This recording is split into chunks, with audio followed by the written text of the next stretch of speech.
and I'm going to present my PowerPoint on evidence for mimicry, cloaking, telepathy, deception, and intrusion by endemic aliens in the Hudson and Wallkill River Valley of New York. Do you know what this is all about? I'm not sure yet, but I think we're going to find out soon.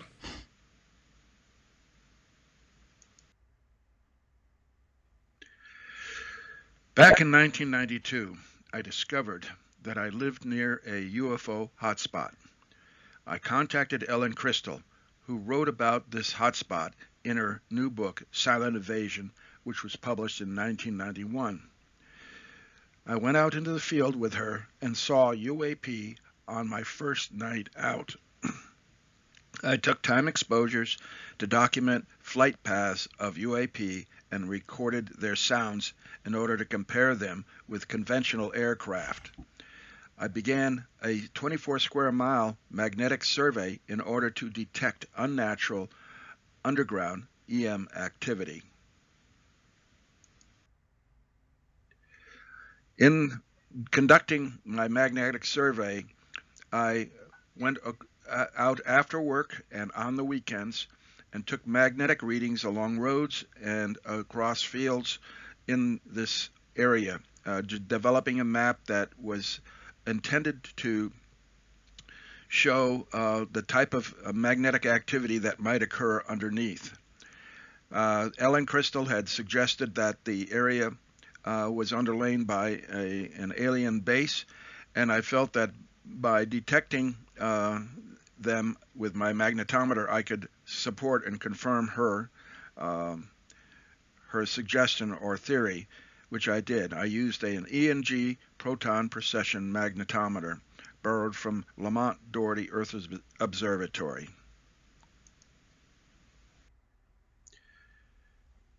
Then, on the 18th of June, 1992, while taking magnetic readings, I was shot and implanted with a tracking device by a magnetic weapon of some sort. If you look at the graph in the center of the top picture, you will see the magnitude of a negative 495 gamma that happened just as I pushed the button to take another reading on the side of the road in front of that house. I saw my shirt move in and out, and but I felt a sting, but I didn't feel any internal pain, and so I continued to take measurements until the background recordings were normal for that location, since I had already taken about 4 recordings before the shot rang out. And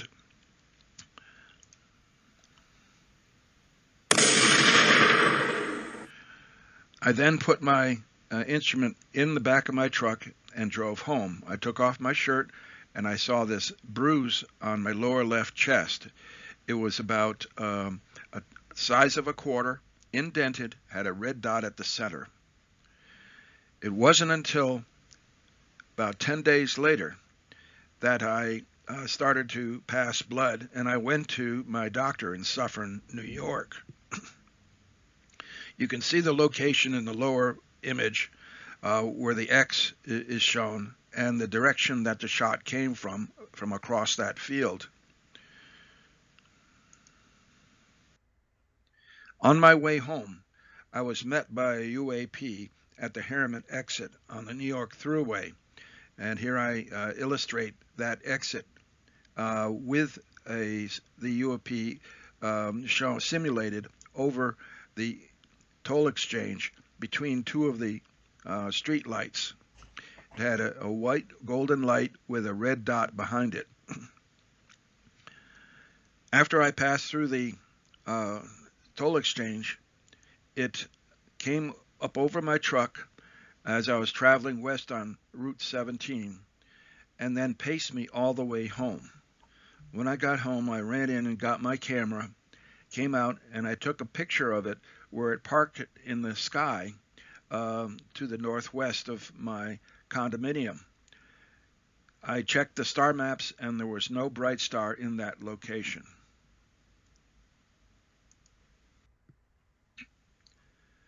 Then on the 23rd of June, 1992, only 5 days after I had been shot, I photographed a UAP rising up above the Thompson Ridge, which was to our west. We were located on West Searsville Road at the Dogleg Bend, and there were a group of us, Ellen Crystall and two other of her friends, and I were there. We witnessed this, and I took this time exposure. You can see an oscillating, bright oscillating light moving from right to left or from north to south, and it stopped in the middle of its tracks and backed up and then moved forward. I don't know of very many airplanes that can do this silently. In the distance in the background, you can see the strobes of a conventional plane.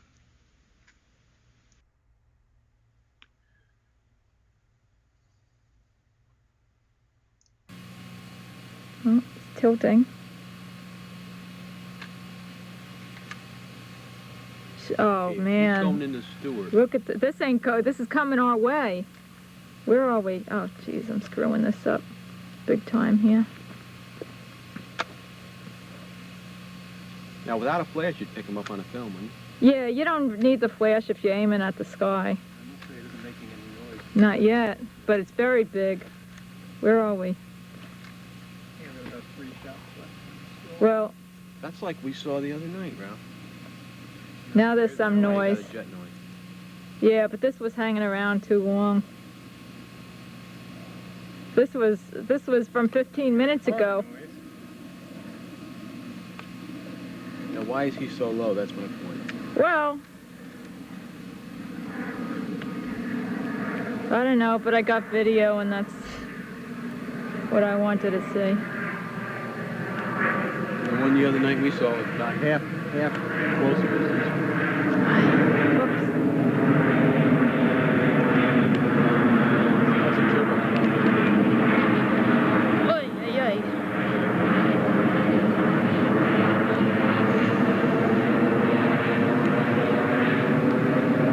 The problem with looking through this is I can't see with my naked eye. That's the problem, but... Now, do the UFOs ever make a simulation? Yeah, they make all kinds of stuff. Now there's some Now you noise. got a jet noise. Yeah, but this was hanging around too long. This was from 15 minutes ago. Now, why is he so low? That's my point. I don't know, but I got video and that's what I wanted to see. The one the other night we saw was about half closer to this one. Whoops. That's a turbo. Oy, oy, oy.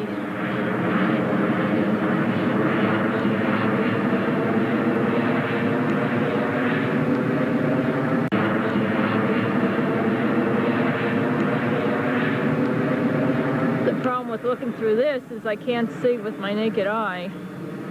That's the problem, but... Now, do the UFOs ever make a simulation? Yeah, they make all kinds of stuff.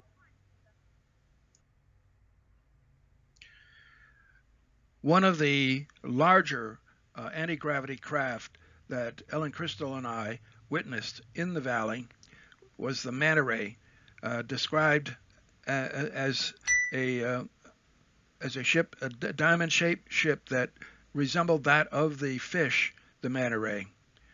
And I recorded it many times within the valley during my 11-year period. Showing here the encounter that we had with the Manta Ray on the 9th and 10th of August 1996. Tommy Sinisi was with me. We were parked on the side of Thompson Ridge overlooking the Hotspot and the Dogleg Bend in West Searsville Road. And the Manta Ray lifted off from the local forest, rose to a certain altitude of maybe 1,000 feet, and then started to travel south, and soon thereafter, it turned on more lights and turned west and passed right over us on that ridge. It produced very significant sounds that came out, presumably to resemble that of a either conventional jet or maybe even trying to mimic the Galaxy C5 transport that there was a C5 training base at Stewart Airport on the other side of the valley. And here you're going to hear the sound of this very unusual craft that it made, and it could turn that sound off at any time. But the significance of it is that it is a synthetic sound.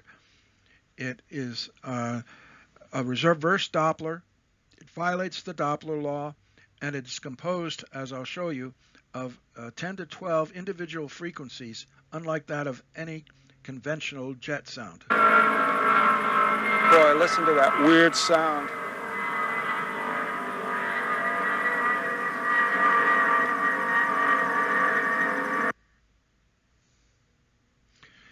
To give you a comparison with that of the C5 and the sound that it makes, I'm going to show you or let you listen to that a C5 taking off from Stewart Airport momentarily.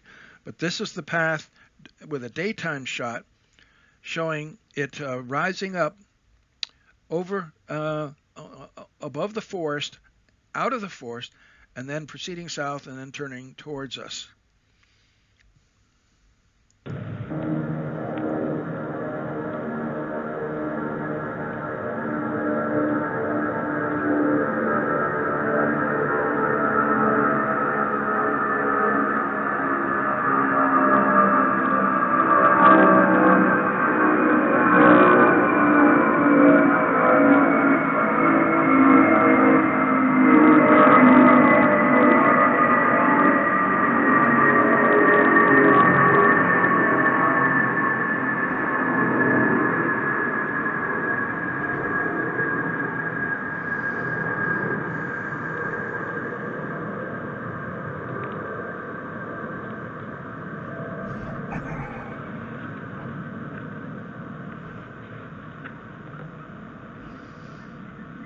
You can hear all the dogs barking.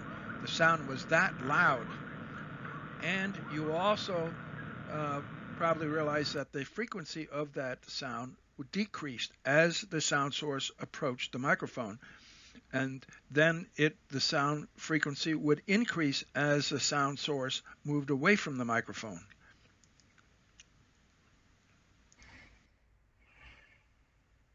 Here's a C5 sound, and you can see from the spectrogram at the bottom that it is a normal Doppler effect, where the frequencies rise as the sound source approaches the microphone and the frequencies drop as it moved away.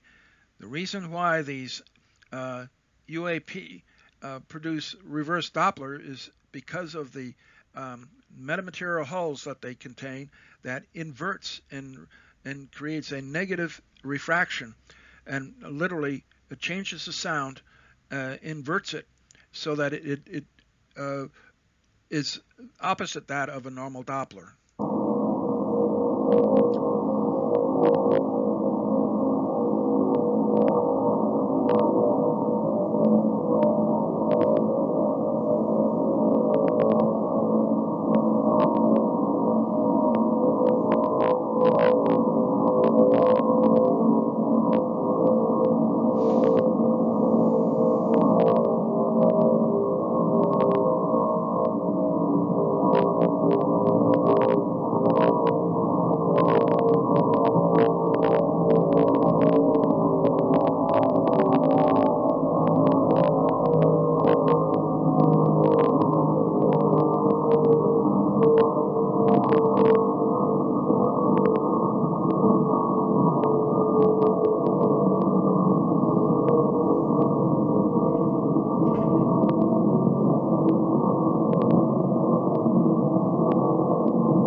was at Stewart Airport at the time and recorded it as a C-5 took off and flew over me.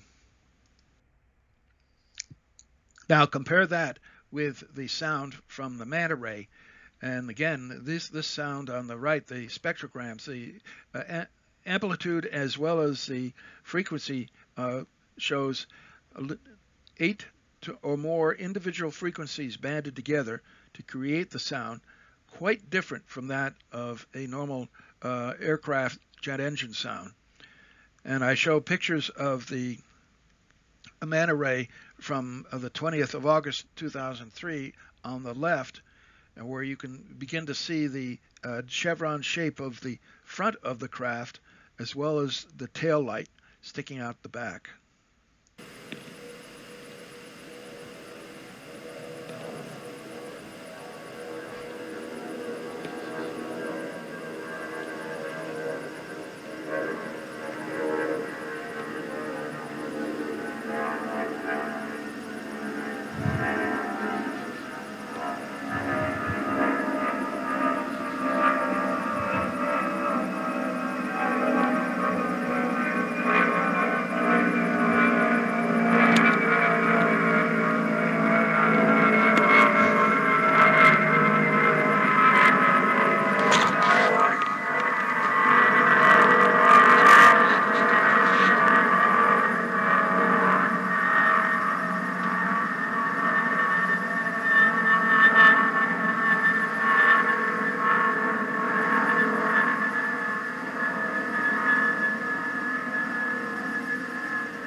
If you pay attention to the sound coming from a conventional jet, usually you will not hear very much of that sound until the jet is directly on top of you, and you can begin to hear the sound of coming out of the engines, the back of the engines.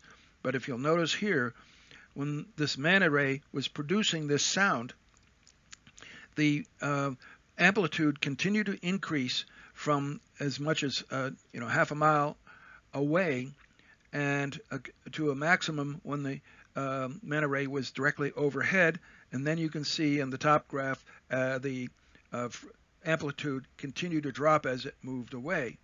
But you'll notice that in the bottom graph, all the frequencies continue to drop and lower and lower frequency until you get to the far right when they start to rise back up again. On the 28th of April, 1993, a black triangle flew over Ellen Crystall and me as we are standing at the Dogleg Bend on West Searsville Road. It created a very loud sound, similar to that of a jet, but as you can see in the frequency spectrogram at the top of the slide, the sound was reverse Doppler. That is, it decreased in frequency as the craft and the sound source approached us, and then as it moved away from us, the frequencies increased. Also, you can see that the craft, after it passed over us, arced over us, it dove behind trees to the east in a farmer's field. Not something you would expect a conventional military jet to do.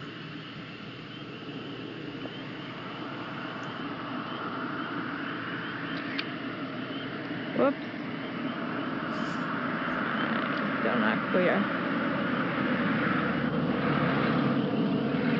I think this is the military something or other. Whoops, I'm shaking. Whoa, it's loud.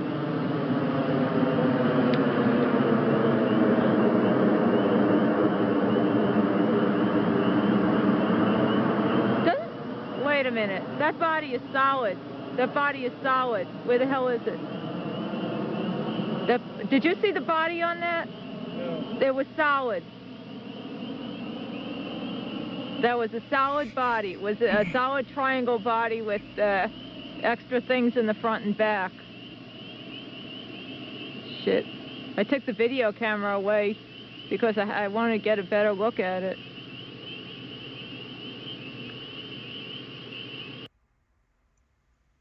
The black triangle that flew over us on the 28th of April, 1993, did something rather spectacular.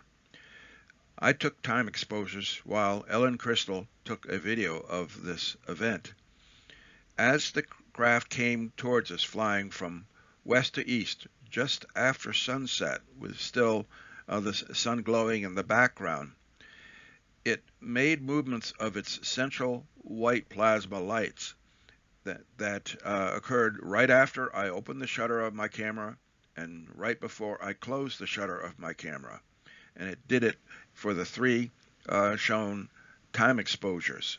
Each time it moved its lights off of the central part of the craft out into the space around the craft. And between the first and the second time exposure, you can actually see a dance of the central lights. And then on the second time exposure, those lights came back online, and the running lights, the red and green running lights, were turned back on. The only way this could have happened is if the pilot knew exactly when I was opening and closing the shutter of my camera.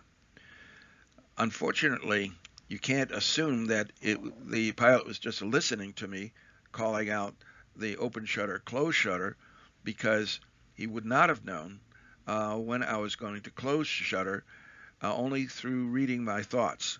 So this is a beautiful example of how the pilots were capable of reading my mind and knowing what I was thinking. And only when I stopped my inner voice did they stop making movements of their lights.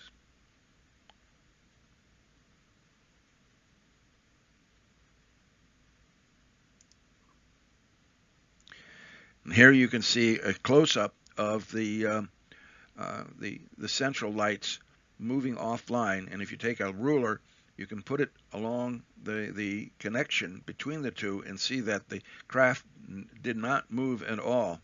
It stayed online with that same movement, but the plasma lights were what were moved.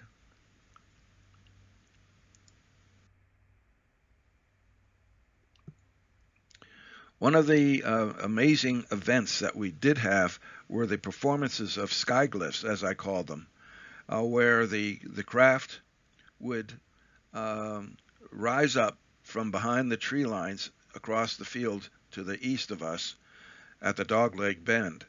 And in this particular case, both Ellen, Crystall, and I were taking time exposures of this event on the 2nd of June, 1993.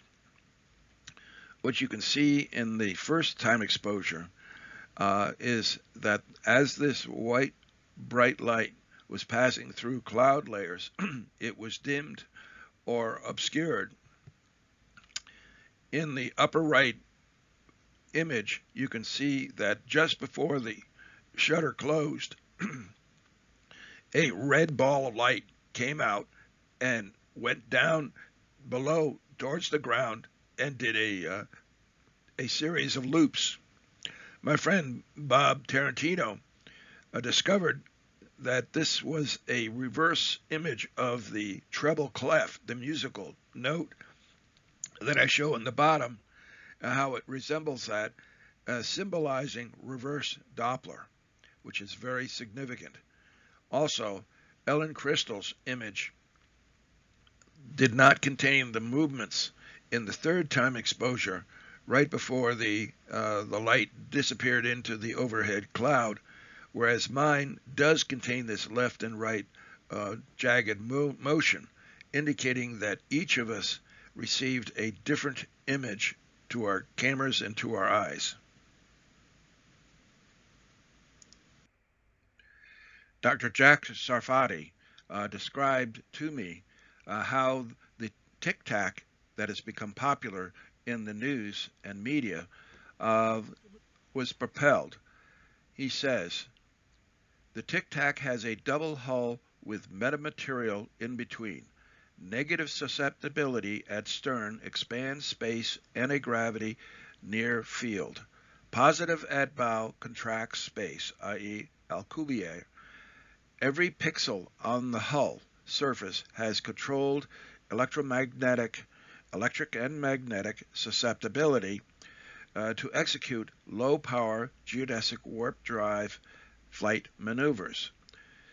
Gravity redshift, not the same as Doppler, happens when you go, example, from a low gravity potential, example, GM over R, to a high gravity potential, GM over R prime, where R prime is greater than R, so that the GM R is over R is is less than the GM R prime.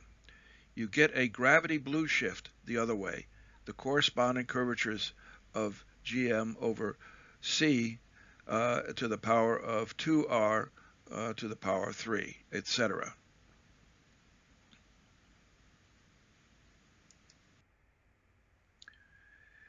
Jack continues to explain why you get a reverse Doppler in front and back of a anti-gravity craft.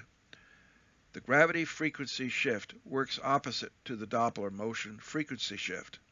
So if the flying saucer is in a low power warp drive via my G over C to the power 4 effect, the bow coming towards you has positive attractive gravity redshift working against the motion Doppler blue shift.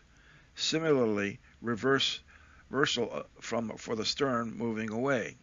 Therefore, I claim that your reverse Doppler data is direct evidence for my low power warp drive overpowering the motion Doppler shift.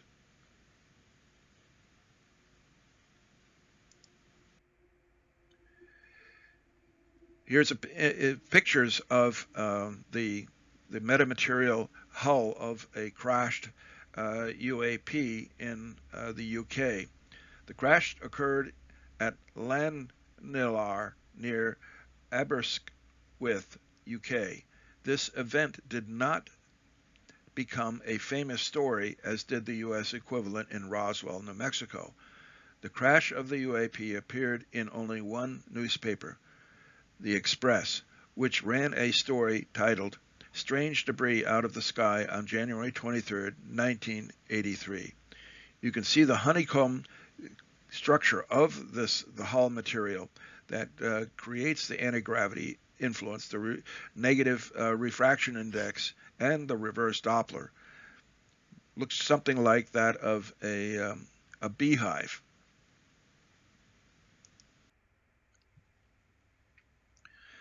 One thing that we were exposed to out in the field, once the crafts came to us, were producing skyglyphs. This is perhaps one of the most spectacular skyglyphs that I have a series of pictures of. You can see that there are multiple time exposures that were required in order to capture the full movement of the lights. And the image that it created when you put these pictures, time exposures together, is that of a giant S in the night sky. You can also see that the craft rose vertically right above the trees and dimmed its bright lights and also turned off its navigation green and red lights, then turned the the bright lights back on to the extent that it ionized the air around the craft, producing a glow that is typically seen with many UFOs, giving us the fire in the sky. And then it curved back up and went south, shutting off its two outer bright lights and then turning on one, and then off to the right beyond the top time exposure, it turned on the left as it moved away. And I show a symbol of the Superman S to show the resemblance.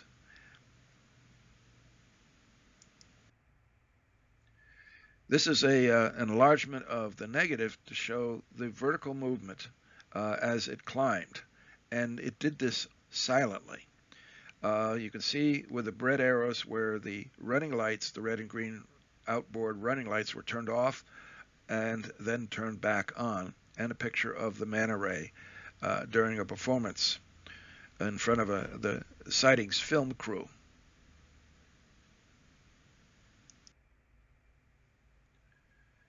One of the things that I began to realize is why they were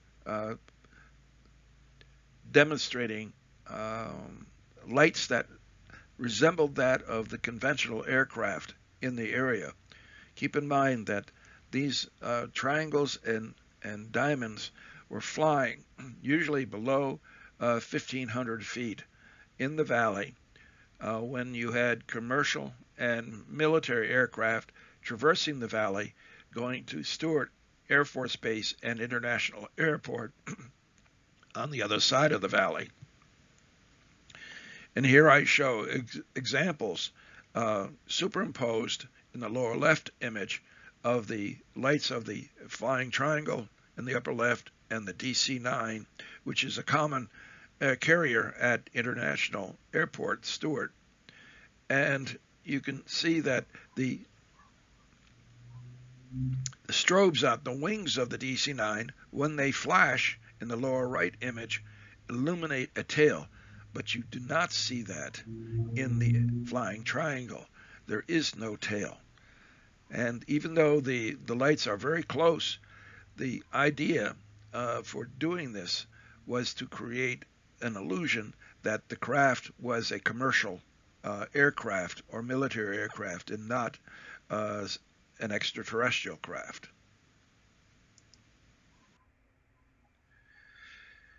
I was given a flyover at Pine Bush on the 4th of June, 1997. And I again show that there was a boom sticking out in front of the triangle, as Ellen Crystall says. That was a solid body. It was a solid triangle body with extra things in the front and back. And there were two lights on this boom that were used to resemble the two lights on the forward fuselage of the DC-10 and also the DC-9. And here you can see that these forward lights were deliberately rotated in different directions as this triangle flew over me, showing evidence that they are artificial. They are not mounted in a forward fuselage on the black triangle. And again, more comparison of the FT and a DC-9 here in this particular case, and you can see the tail is visible in the third shot on the right side, whereas there is no tail, but there is something out there on the end of a boom that reflects a little bit of light in order to create the illusion that the FT is a DC-9.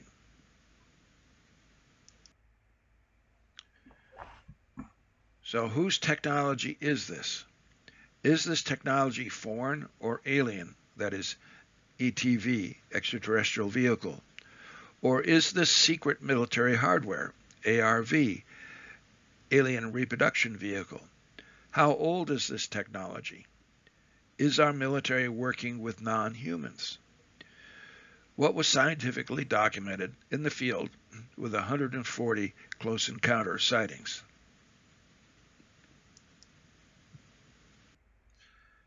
David Wilcock, in a recent YouTube video, gives evidence that the Navy has an anti-gravity craft, that it actually published a patent for a craft that it is possible to envision a hybrid aerospace undersea craft, HAUC, which due to the physical mechanism enabled with the inertial mass reduction device can function as a submersible craft capable of extreme underwater speeds and enhanced stealth capabilities.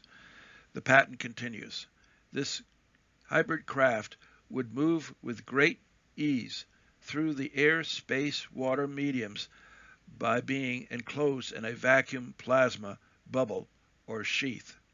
And thus we have evidence now, or at least the Navy U.S. Navy claiming that it has successfully reverse engineered an alien craft.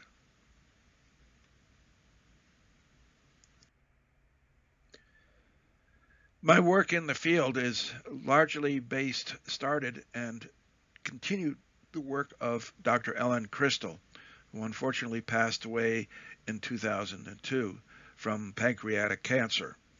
She published a book in 1991, Silent Invasion, which was instrumental in my getting involved with her in studying this phenomenon. She also presented a picture of a black triangle hovering over the Jewish cemetery, which I'll be talking about later in this talk. These shapes are not your typical discs, triangles, and cigar shapes that we saw and witnessed in the Wallkill River Valley. As you can see, the ones on the left are just modified triangles. The one at the bottom left has booms sticking out in front with lights on it. Also, the manta ray is shown on the far right, and it can illuminate rows of lights on its belly. But we also had in the valley UAP that resembled conventional aircraft, and I've documented this in my websites, that they can fly these craft around. They're usually solid black or solid white with no windows on them, no cockpit windows, and no engines on their fuselage or wings. This is something that a number of experiencers and researchers have come to acknowledge, that the visitors are flying craft that closely resemble our craft, but they do not depend on external engines for flight. Of one of these camouflaged aircraft that resembled a conventional aircraft, in this case a Boeing 707, that literally met me on my way home from Lamont Doherty Earth Observatory and followed me home, where I got numerous pictures of it. Have you ever been followed home by a Boeing 707? You can see in the map on the right a blue star where my truck was located. This event took place between 6 o'clock and 7 p.m., just before sunset, and ended with sunset. I initially saw what appeared to be a large aircraft flying very low above the trees on the right side of the highway as I approached the Herm exit. In the photograph you can see on the lower left. As it approached, it flashed its headlights 3 times, and I thought that maybe the aircraft was in trouble. It might have been coming from Stewart Air Force Base, which was further up the highway, and that it was going to land or crash on the highway. As I approached, I noticed that it continued to fly right towards me on the right side and then bank in front of me from right to left, but it traversed the highway very slowly. I saw that it was completely black, resembled the outline of a Boeing 707. It had no windows on its fuselage or in the cockpit in the front, and it had no markings on it whatsoever. It also had no engines on its wings or on its fuselage, and it traveled very slowly across the highway. I continued to the exit for Route 17 and then traveled west, that you can see on the map on the right. I give the locations where I saw it: truck 1, truck 2, truck 3, truck 4. I was driving my pickup at the time, and the craft then reappeared ahead of me after the toll exit and traveled across the highway very low above the trees from left to right. I was really puzzled at this time as to what in the world was going on. It was clearly either a pilot was in a lot of trouble and looking for a place to crash his plane, or this was a demonstration before me. Then I traveled further up the road, and I saw it again coming from, this time, right to left, across the highway about a half a mile ahead of me. I continued on the highway towards the west, and at Truck 4's station, I saw the craft again travel across the highway, from this time again from left to right, and that's the last time I saw it before I got home. When I got home, as I was exiting the 17 and to get on Route 211 East, I had to stop at the bottom of the exit ramp. And as I was exiting, I saw this aircraft coming towards me again. It was dark now, the sun had set, and when I got to the bottom of the exit ramp, I was looking for it, couldn't find it. Then the light turned green, and I turned right onto 211 East, and this aircraft started to move ahead of me. It was apparently had stopped and hovered above me, waiting for the light to change also. As I drove towards my condo on 211 East, it moved ahead of me a little bit faster than the traffic. I was traveling 45 miles an hour, and I was nearly keeping up with it. And the stall speed of a Boeing 707 is over 150 knots. So you're talking about a conventional-looking aircraft that could not stay in the air, traveling at very low speeds. When I got home, I ran in and got my camera and tripod, set it up on the lawn out at the intersection of 211 East, and waited. Something told me that it was going to be back, and it came back. It came right back down 211 East, traveling, this would be traveling north from the south, and it flew over me, and then circled around and came and flew over me again. And I got a whole series of time exposures of it flying above me. And I had a chopper device on my camera that split the time exposure up into segments. The picture that you see in the upper left is one of the more spectacular images of it traveling above me, all lit up with navigation lights and belly lights. You can see the time exposure, the traces are split up in the top of the image due to the chopper device, and it's from that and the estimated width of it, which I used the wingspan of a 747 of 146 feet to determine its speed. And you can look at the bottom of the graph, the slide, and see the different speeds that I calculated for it as it came over me several times. 25 miles per hour, 27 miles per hour, 53 miles per hour, 32 miles per hour, well below stall speed of a Boeing 707. This is what I mean by the visitors using conventional airframes to camouflage their behavior and presence in the valley.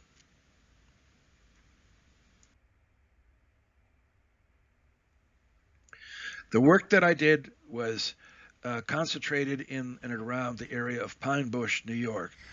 Here I show the study area along with the UFO corridor, as it has become known, that extends out to Montauk, Long Island, and west of Pine Bush as well. All of this is north of New York City.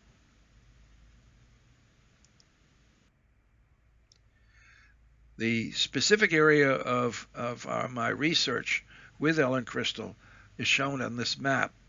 We have Pine Bush, the town, located to the upper left of the map, and Stewart Army and Air Force Base to the upper right of the map. Plus, the red arrow shows a defunct Special Air Ops airstrip that is just above the location of the map.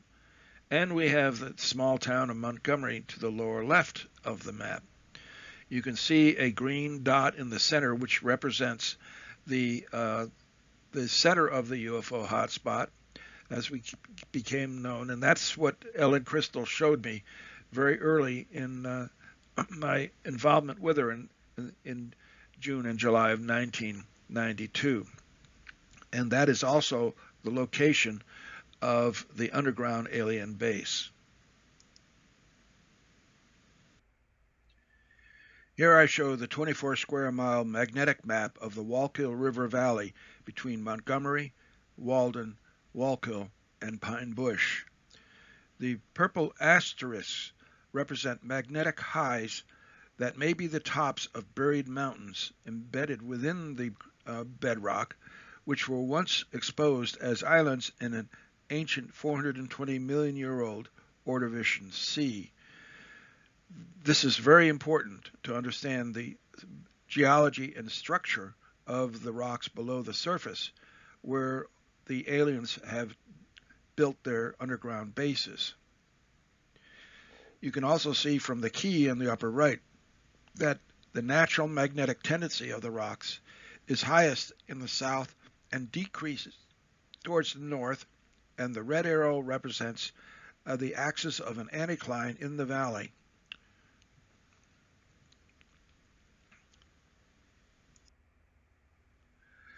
There is a strong correlation between AOP or UAP activity, represented by the green circles, in the valley and magnetic anomalies, the red and clear ellipses, indicating some type of relationship. The question is this relationship due to a preference of AOP or UAP for iron-bearing igneous formations underground, or is it because the natural magnetic anomalies provide a measure of camouflage against easy detection of artificial magnetic activity underground? And this will give you an idea of why I was created such a fuss when I went out there and started my magnetic survey. And on the 18th of June, 1992, I was shot and implanted with a tracking device. And from that point on, the craft would follow me around the valley.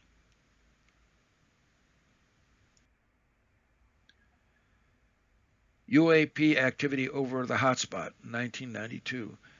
The hotspot was brought to my attention by Dr. Ellen Crystall, and here I overlay time exposures from multiple sightings that we had in 1992 to show the amount of activity over this one specific area of craft rising up from underground through the trees and disappearing back into the trees and below ground.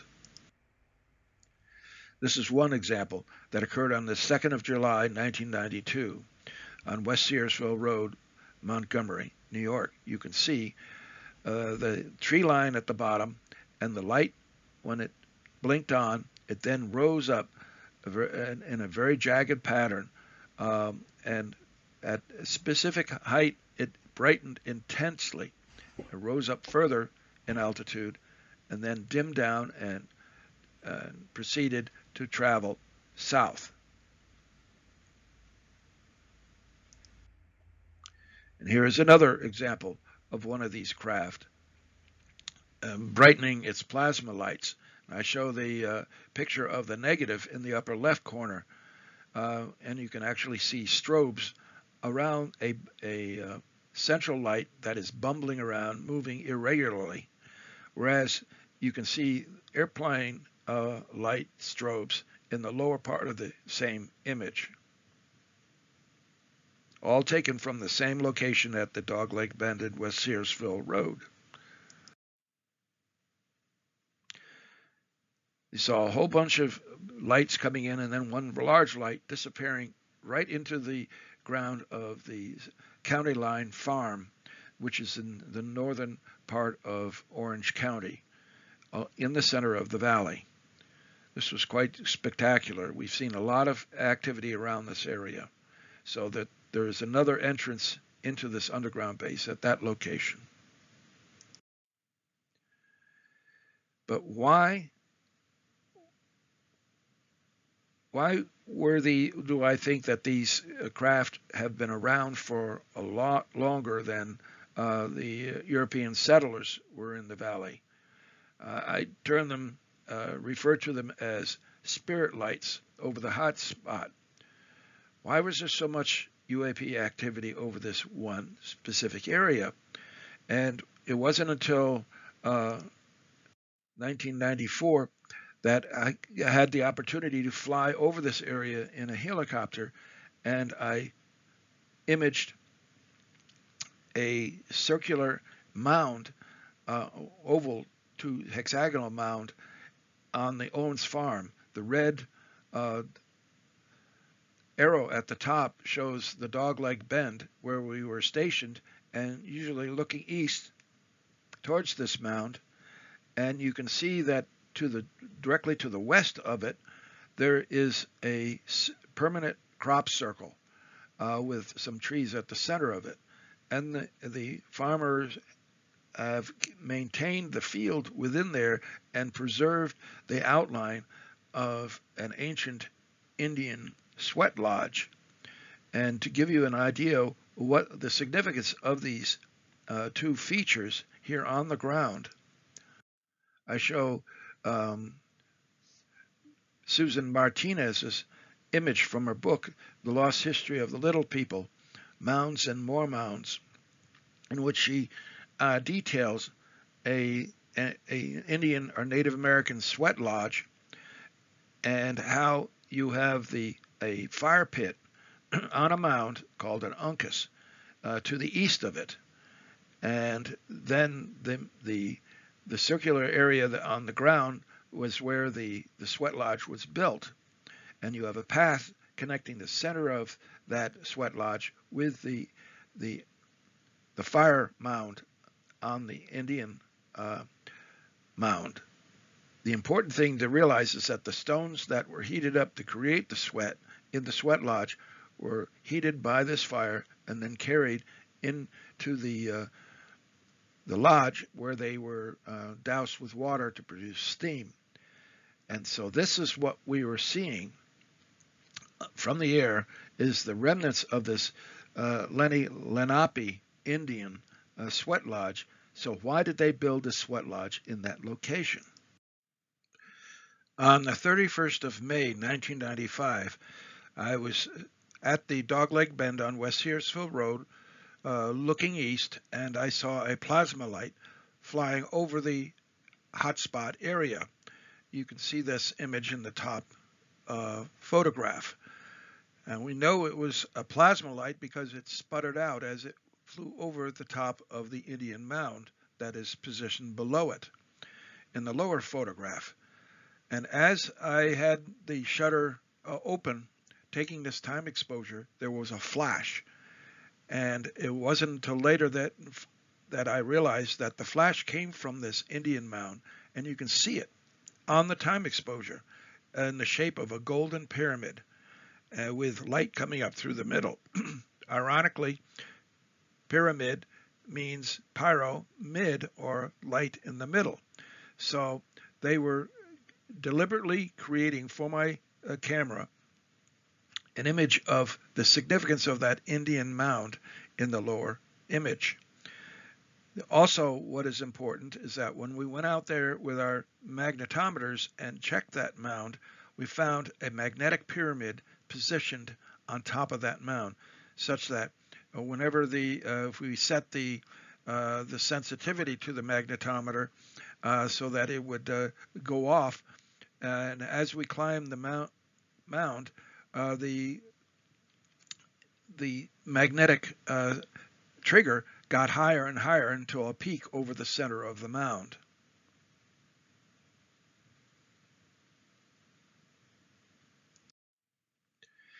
Here's some of the data that I collected with the proton magnetometer for this area.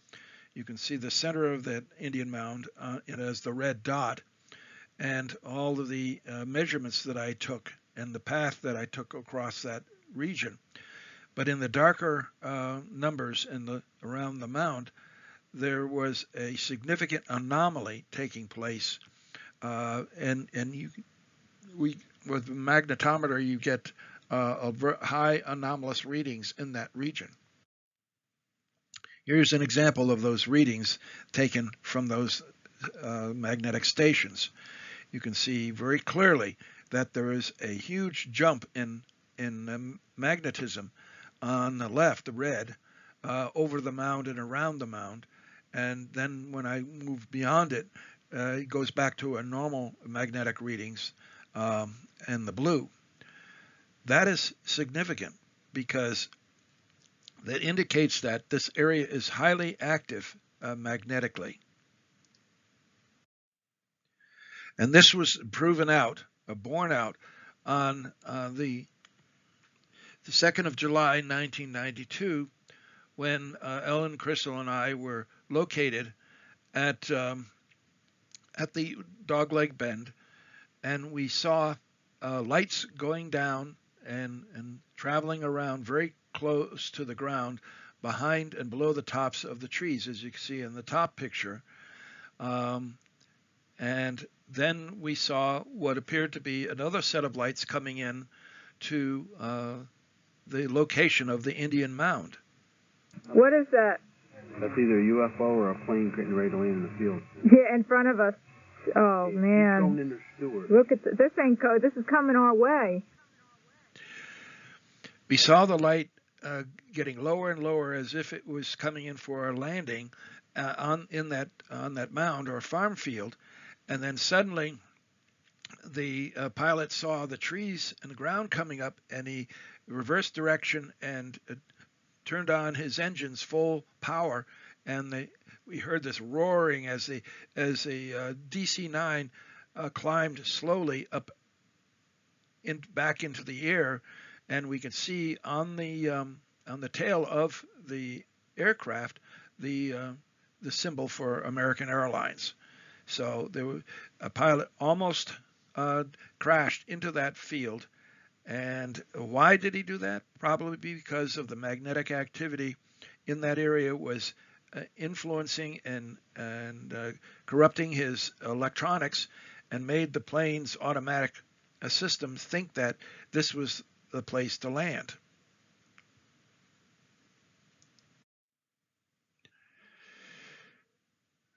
On the 29th of April, 1993, Ellen Crystall took this photograph. I was there with her, and along with the Sightings camera crew, and we saw all of these strange lights flying around, plasma lights. And you'll notice the one that goes from left to right across the tree line there, that it actually wraps around one of the trees. And at this particular time, we also got a strange image of what appears to be a ghost building in the woods. But there is no building in that location, but that area did light up. So what was scientifically documented in the field? Performances by the manta ray-shaped craft. On the 29th of April, 1993, performance was done before a Sightings TV camera crew, 7 witnesses near Pine Bush, New York. 6 craft filled the eastern sky within a 15-minute time period. Details of light movements indicate choreographed synchronicity that falsifies airplane hypothesis. 2 craft, Fly, Triangle, and Manta Ray, make separate runs at observers and cameras, professional cameras, doing aerobatic maneuvers, right-angle turns, flying below stall speed and vertical to the ground, and turning on banks of belly lights. Geez, looks like a congregation, whatever they are. Yeah, what the hell? What is going on there? I've never seen this before. There's 4. I got all 4 in the video. And this is a composite of all of the different time exposures that I took that night. And pasting them together, you can see the flight paths of the 6 different UAP.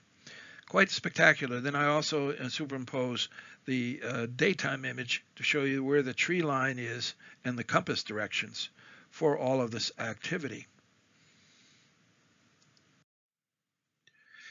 Here you can see the enlargements of the each of the light traces, time exposures of the 4 craft that are visible in that top left time exposure. You can also notice that each one of them produces what I call a tail at the beginning of the time exposure. When the shutter was opened, they all made these tails, at the end. This is a single shot, single one frame of a time exposure. But if you carefully look and measure the angles of those tails, they're all at a different angle, 54 degrees, 52 degrees, 66 degrees, and 45 degrees, indicating that this was not the movement of my camera that created this illusion, because you would have gotten the exact same angle of orientation of all of those tails if it had been camera vibration causing this. No, well, not even a C5. The C5 we would still be able to see wings I and remember we fuselage. seen C5s and you'd hear Yeah. 5 miles away. Yeah. We didn't hear See, it. that came to us and turned at us. You know, this is awfully big not to hear sound now. And just low to the ground. Oh boy. Yeah, this is shipped. I mean, a C5 isn't going to bank like that. The hell? Oh, look at this. The hell? Holy shit. The hell is that?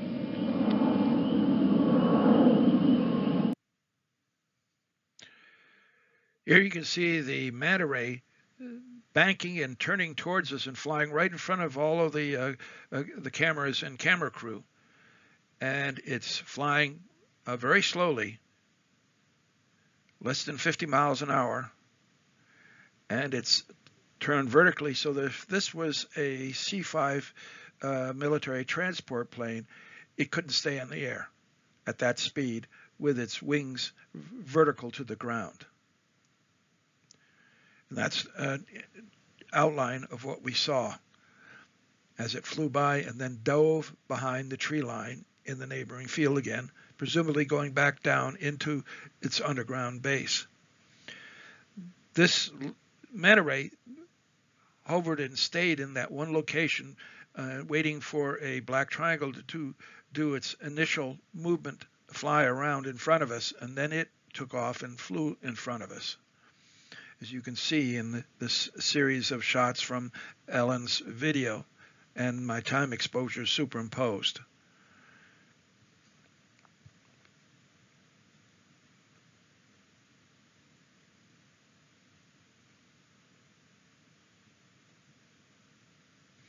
And then when it got right in front of us, you can see the whole bank of lights on its belly lighting up.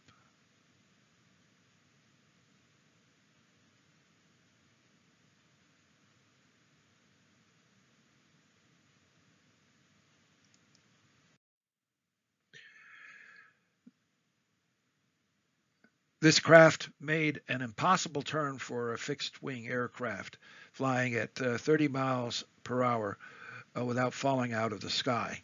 So we're clearly dealing with technology that is beyond our conventional fixed-wing aircraft. And that is an outline of the shape and of its flight path. It's minimum 50 to 60 degree turn at under 52 knots or 60 miles an hour. Maximum distance traveled in 6 minutes, 3 miles, average speed 30 miles per hour.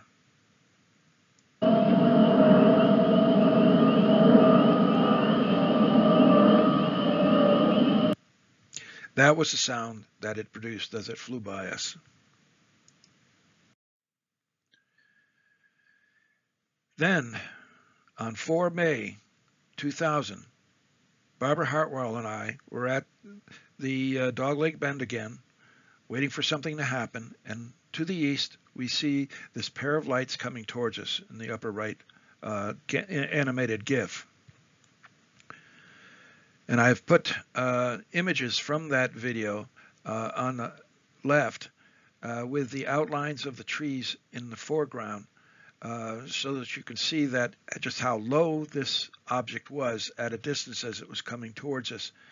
It was flaring its lights, blinking its lights, and then it turned to the right or to the south, and you can see 2 tiers of lights on it, something that you don't get in a conventional aircraft except for the 747, where you have an upper deck. Whoa, whoa, whoa, whoa. What the hell is this thing? Bruce, I've seen things like this before here. This looks like a real thing. What the hell? This is Look huge. And it's bright. It's slowly coming towards us. Why is it so bright? And right after that, we had this coming at us and flew directly over us. Whoa. Just turned on searchlights. What the hell? Yeah, pointing down.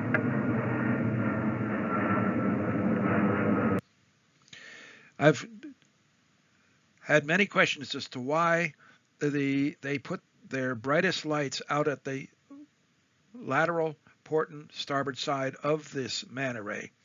And it became clear as we began to get more data that this is not a conventional aircraft, because landing lights at that distance from the pilots in the center wouldn't illuminate a runway on a conventional tarmac.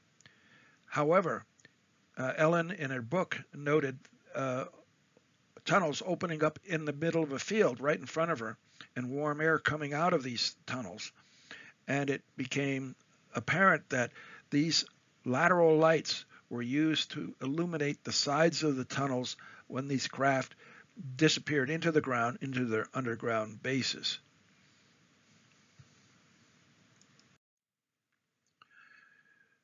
Performance by a manta ray-shaped craft. On the 20th of August, 2003, another performance was done before two witnesses over a horse farm at Salt Point, New York.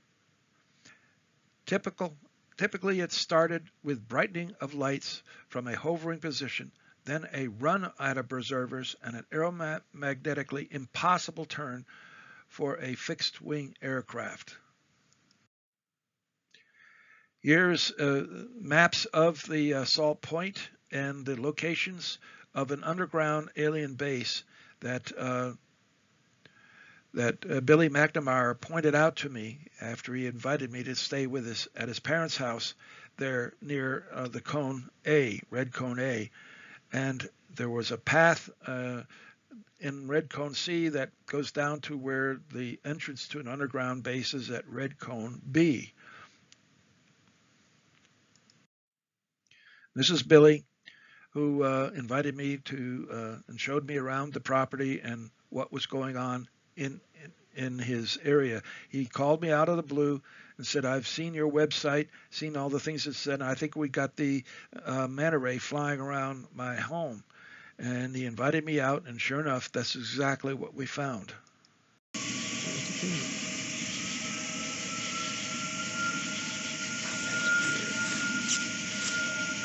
Yeah, that is the manta ray. Yeah. This is,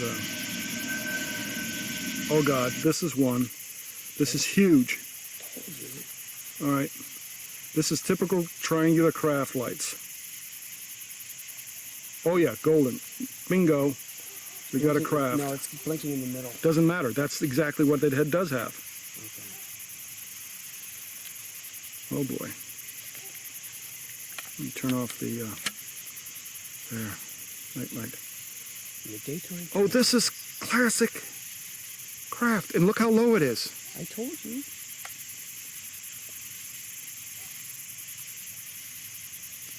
This is your triangular craft.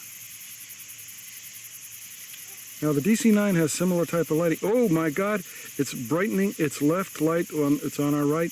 That is typical craft. Now it's turning towards us. Yep, I see it. I see it with the binoculars. I see it better than anybody. Oh, I'm getting this on film. This is great. Changed. Oh God! But see how golden it is? Yep. That is atypical. That is the typical plasma light. The golden color is because of the fact that you're having plasmas. Oh my goodness! Look at this. And you have a light in the back. That's fine. Oh my God! Look at all the lights around it that are flashing. Well, there's also a car driving down his parking thing again, got the lights on, like I told you to do. Something's going on here. Look at that thing, it's just hovering. There's no tree. It was turning out the left light and making it into little balls, you know? Or is it, yeah, it's behind the tree branches now. Well, it's going very, very slowly. It's going sideways Yep. now. They do that. The triangular craft do that.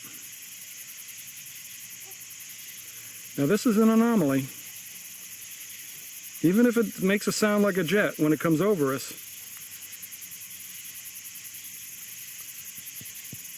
notice it should be, we should hear a sound by now. Well, not like that, it should be here by now.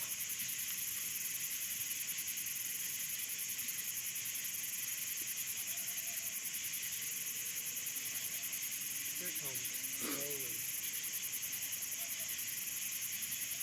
How slow and quiet it is. I know. Now it's turning. Now it's going regular speed. Well, it hasn't even cleared the top of the trees yet. It's got another, quite a, hey, it is just staying right back there behind the trees. I hear it now. Okay, we got another light on top. This is the diamond. Oh my God. This is definitely craft. Remember, they can produce any sound they want.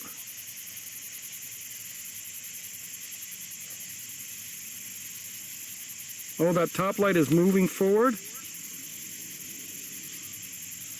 And I bet it's going to come down to the side of the other one.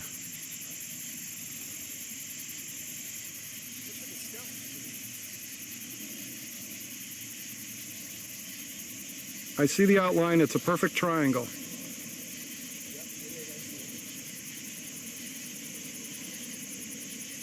Holy shit.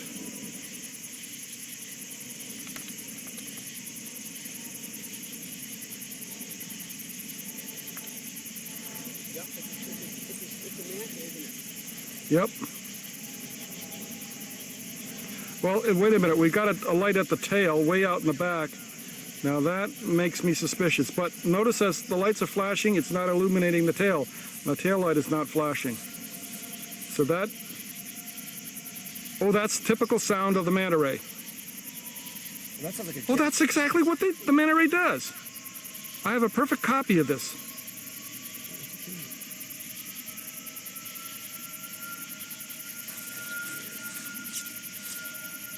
Yeah, that is the manta ray.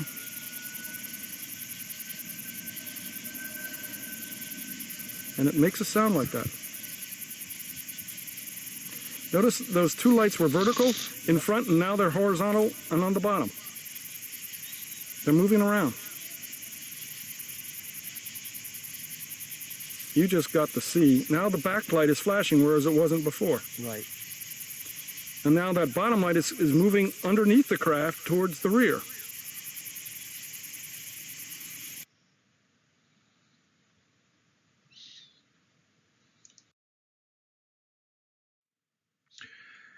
This is a picture of the flight path of this craft superimposed on the image outline of it in order to show this unusual movement as it came towards us, and then it turned, traveling sideways, and before it then took off away from us at the bottom of the graph.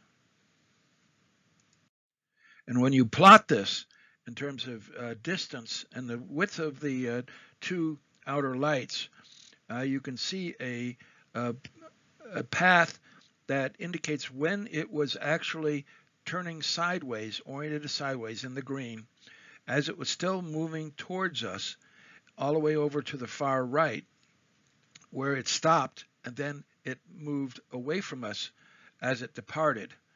But the important thing here to note is that this graph demonstrates that it was floating on the air like an ice skater would be moving on the ice and turn around backwards and push off on the ice in order to go in a different direction.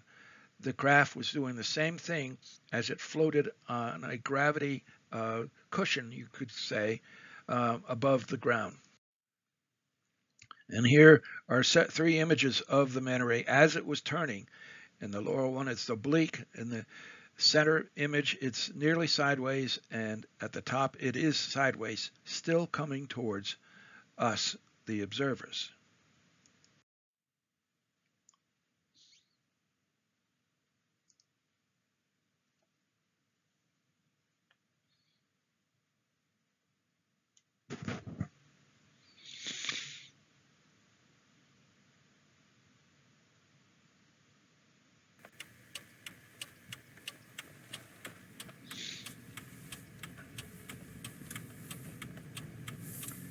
Bear right up here or go straight.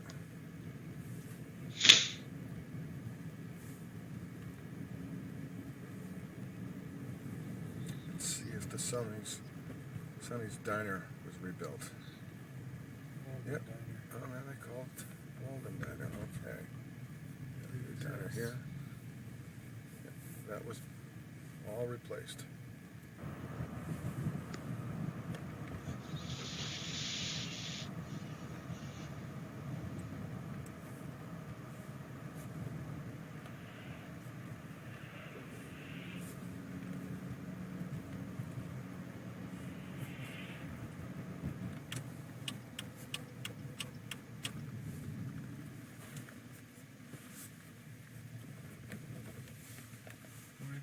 It's right here. It's really low.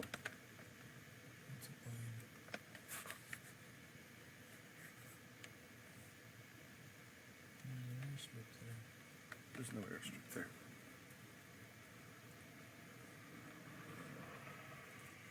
Well, guys, we're over here, not over there.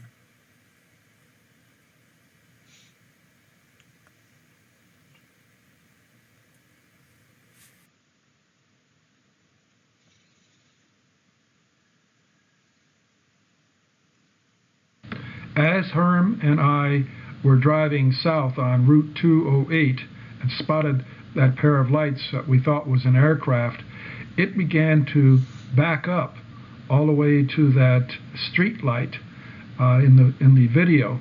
And then as we stopped, it started to move forward towards us and descend into the field behind commercial buildings to our left.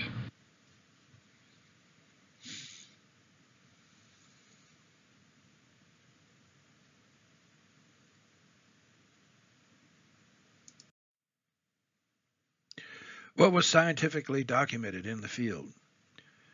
Supersonic flyby silent with no violent shock wave. Use of plasma lights rather than lamps for lights. Performed aerial maneuvers and created skyglyphs.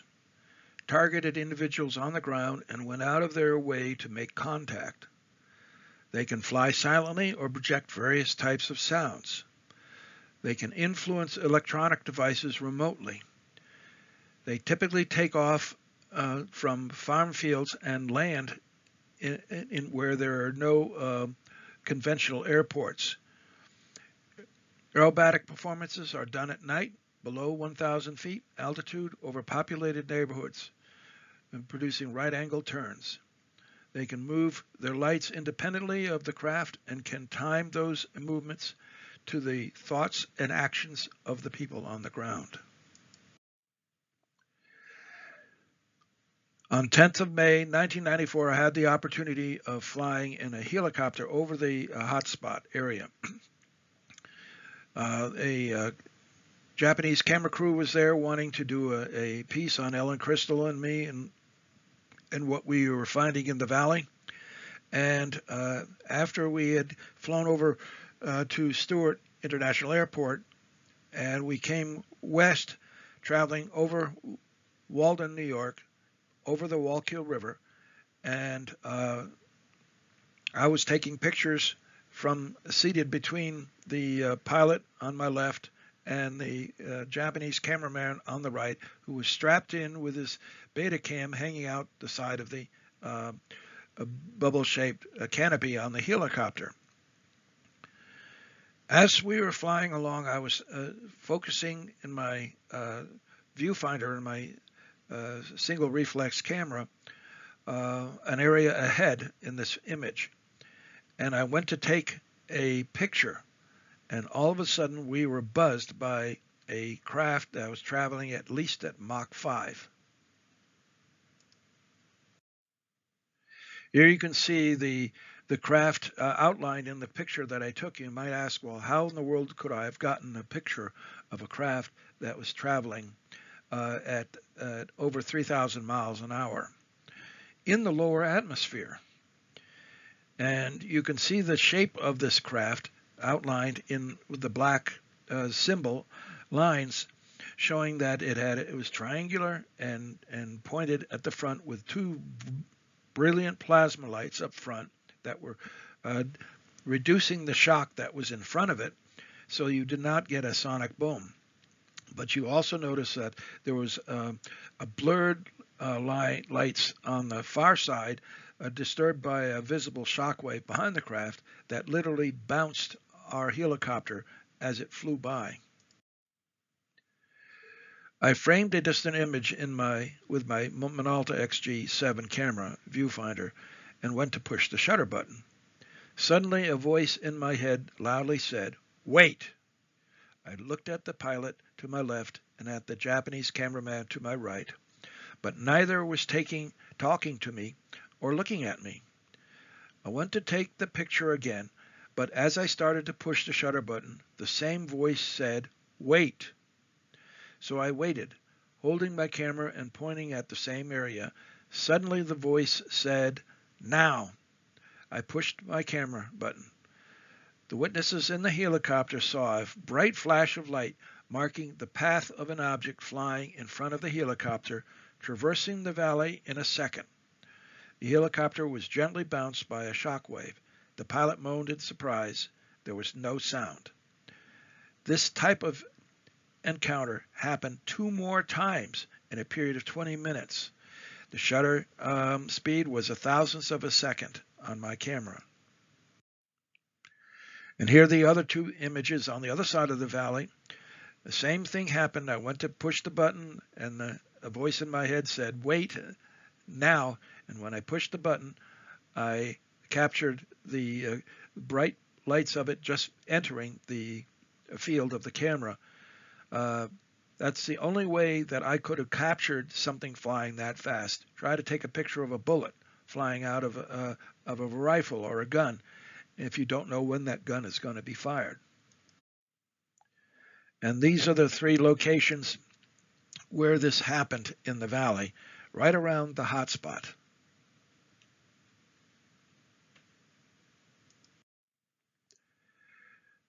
The use of plasma lights rather than lamps for lights. Here's the manta ray that was captured on 25th of January 1997. As it flew over us, it was producing multicolored lights in different positions where conventional aircraft do not have structure, if it was a winged aircraft.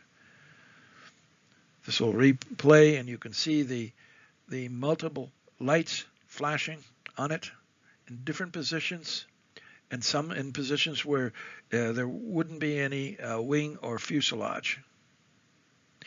And it also had this strange light up on top.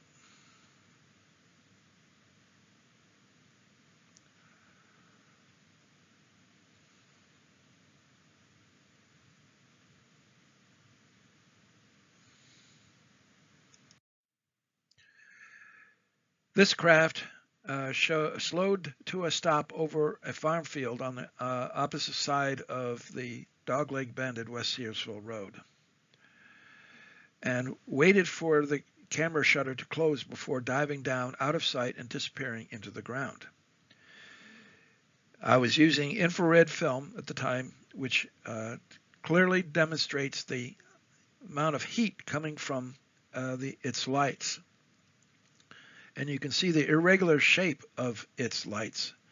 as they flashed, indicating that these are not lamps, but individual plasmas. And as it slowed, the strobes got closer and closer together until they are superimposed on one another on the left. And that's a picture of the negative. The important thing to realize is that that this pilot did not want me to take a picture of it going into the ground. So as it stopped and waited, it was like a standoff. And I said, I kept on getting this thought in my head that its lights was going to burn a hole in my negative, which was false. But that convinced me to switch to the next frame in my camera, which had a power drive to advance the film, and it was electronically operated by a switch in my hand. So, and I pushed released the button to close the shutter, and pushed the button almost as fast as my finger could go, and in that fraction of a second, it dove into the ground and disappeared.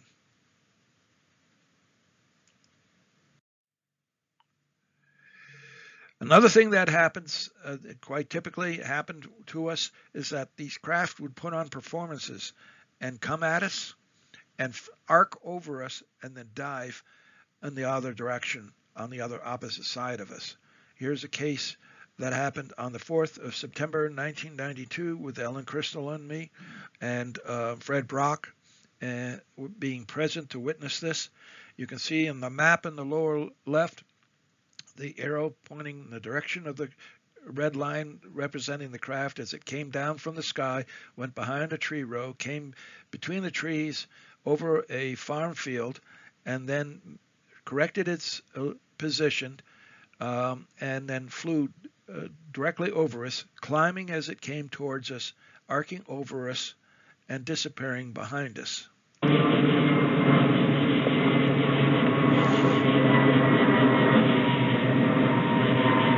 That's alien. No lights underneath. They're all at the outer edges.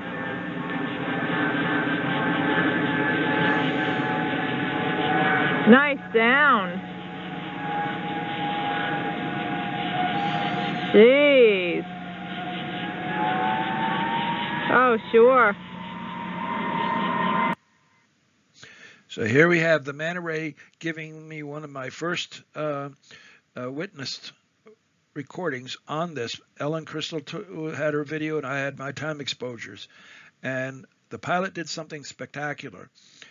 He broke up the light on the right of the craft to our left. In the images in the center, you can see that the plasma was being broken up into plasma bubbles, and this was confirmed by a plasma scientist. And the plasmas are igniting the air, causing nitrogen and oxygen to combine to form nitrous oxide gas, that brown gas, in the typical fire in the sky images people describe of seeing UFOs.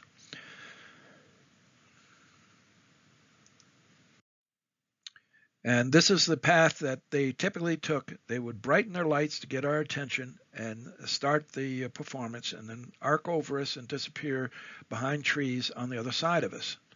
And I put 4 graphs here, one of an aircraft, number 1, and how its lights can look as though they brighten a little bit as the aircraft changes its orientation to the camera. But in 2, 3, and 4, the lights were significantly increased in brightness right before the craft began its run at the cameras.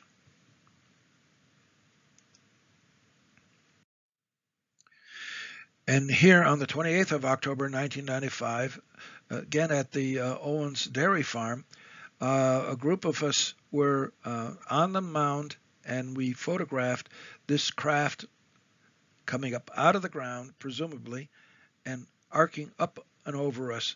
And how do we know that it was not a helicopter or a drone?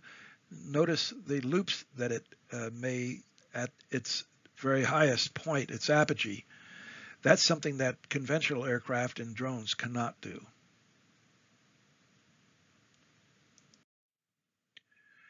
So, what was scientifically documented?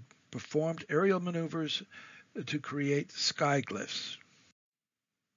Here's a whole montage of S-shaped skyglyphs that these craft attempted to make, some more perfect than others.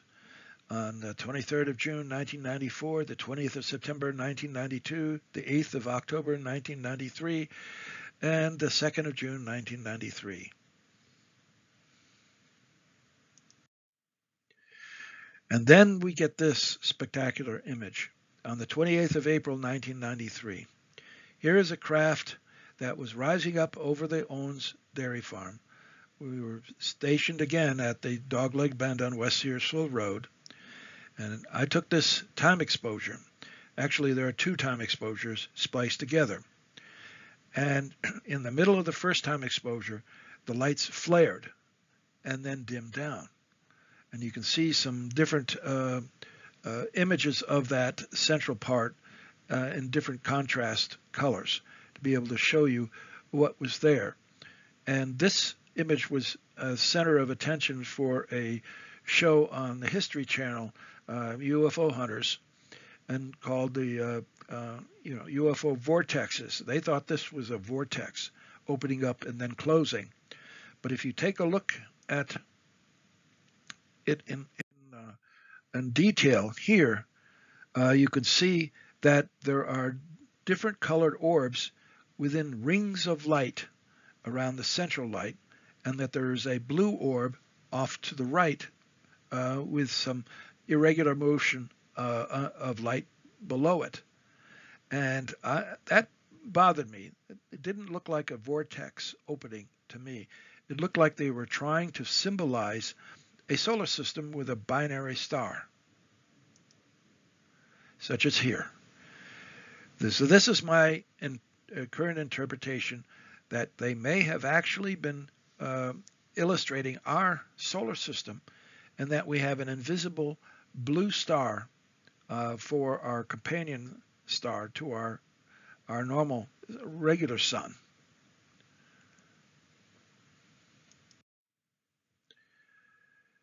Targeted individuals on the ground and went out of their way to make contact, can fly silently or project various types of sounds, can influence electrical devices remotely. On the 29th of September 1995, the Manta Ray gave me one spectacular performance. I was at the Dogleg Bend on West Searsville Road again, and I would suspect that a craft was not a conventional aircraft if it was flying well below 1,500 feet, and certainly below 1,000 feet, which was illegal for any conventional or military aircraft to fly at that altitude above the ground, especially an area that was residential and had farms and homes living. So on the 29th of September 1995, I saw this light very low to the ground, and I took a photograph of number 1 here, showing it right above the trees. And then it changed its lights, and it turned in photograph number 2 towards me and brightened its lights and came at me in a snaking fashion. And I didn't start to hear sound on it until the third or fourth image in this time exposure sequence. Then after it flew over me, it dove behind Thompson Ridge behind, and then came out between a gap to the south, flew right on top of the treetops, as you can see the yellow line indicating just how low it was based on time exposures. And then it flew back to where it had been, traveling down the valley, and continued on its way.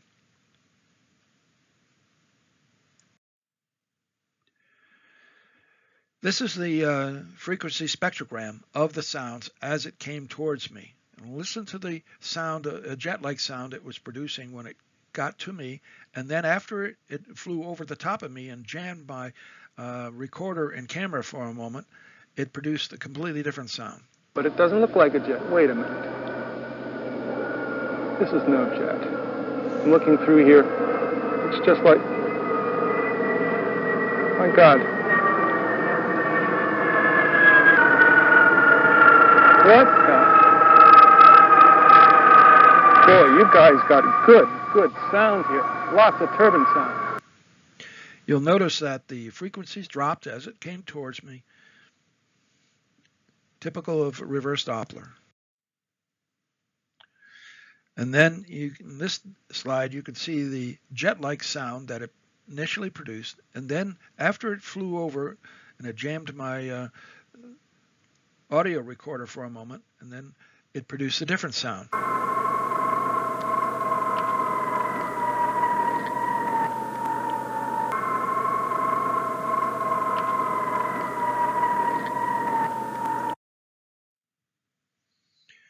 These craft can take off, typically occur from farm fields and forests, and landings also occur in farm fields and forests. This was on the 24th of October, 1994. A group of us were standing at the north end of West Searsville Road. Even George Filer was there with us to witness this event. And we saw lights turn on behind some trees across a field to our east, and then gradually lift up and rise up into the air. The trees in the foreground break up the light as it's climbing. Then it turned around when it got up above a certain altitude and flew back south.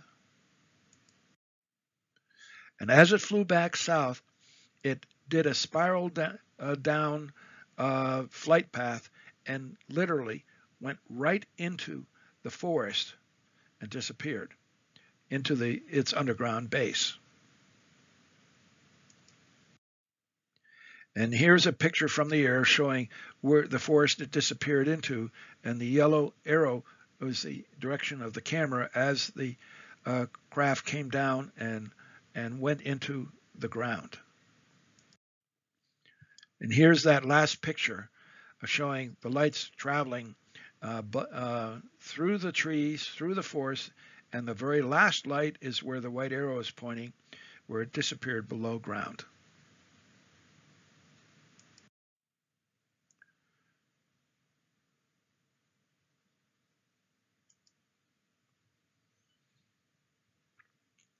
Here's the manta ray that came to visit me in Red Bank, New Jersey.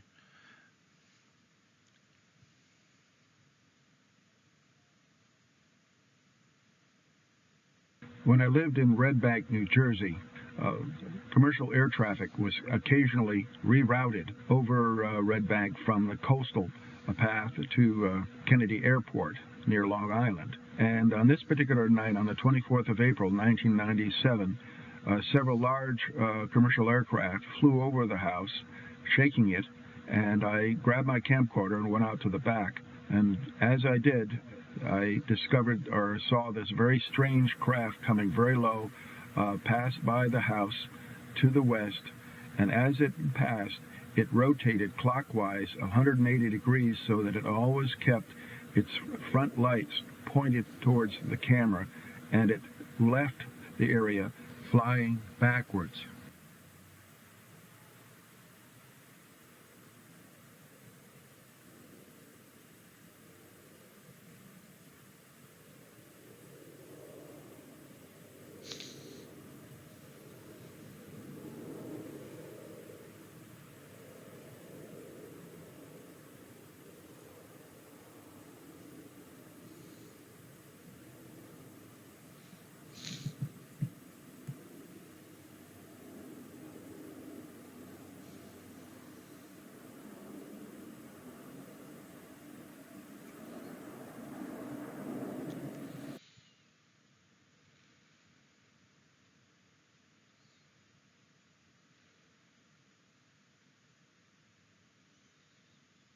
Notice that blue light, pair of blue lights that move around as it's rotating.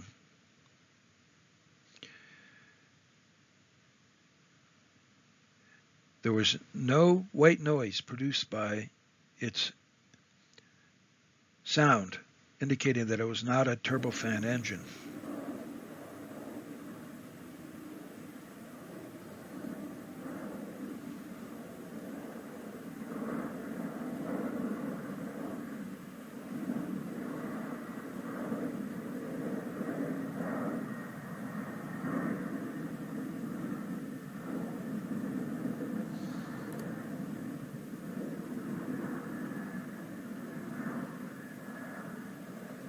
There it is, moving away, same orientation, but now it has to be flying backwards.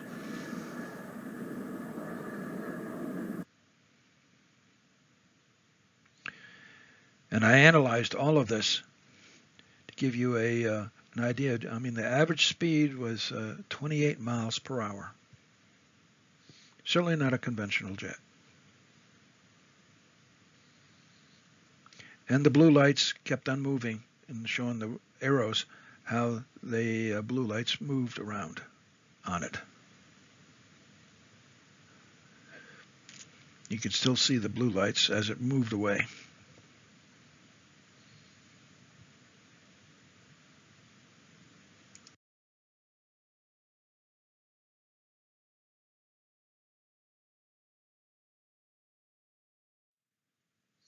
Aerobatic performance is done at night below 1,000 feet altitude over populated neighborhoods. Right-angle turns. Twice I captured right-angle turns. Actually, the one on the left is by Mark Whitford, who was standing next to me taking this picture of a black triangle as it did its right-angle turn, and with its strobes, the strobes do not change. There are no missing strobes during the right-angle turn, indicating that it was a true physical maneuver of the craft. And on the right, you can see the performance during the 29 April Sightings camera crew performance, where the black triangle that came at us first did a pair of right-angle turns right in front of us, and you can see the loop that it made as it came towards us, circled in front of us, and then went back and disappeared behind the trees in the distance. And the arrow showing where that right-angle turn occurs. Then on the 17th of May, 1997, Mark Whitford and I and his girlfriend witnessed a black triangle put on a performance that he was later told by somebody in the Navy that this was the TR-3B. I don't know if it really was. All I can know is what we were being told. That came and deliberately gave us a performance, quite a spectacular performance. This is what we saw standing on Muddy Kill Lane, looking towards the north at these pair of lights, just hovering. And then they started moving towards us. And you can see a series of still frames from my video showing how it tilted without banking and then brightened its right light and very significantly, and then dimmed it.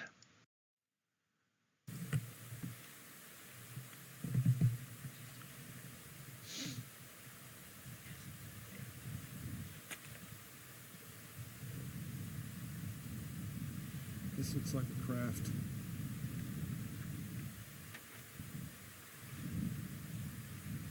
But don't be surprised if it flies over, it's going to sound like a jet. Something else behind it that's flashing.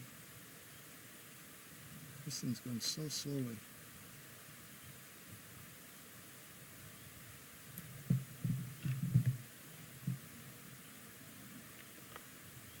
Time is 11:11:03.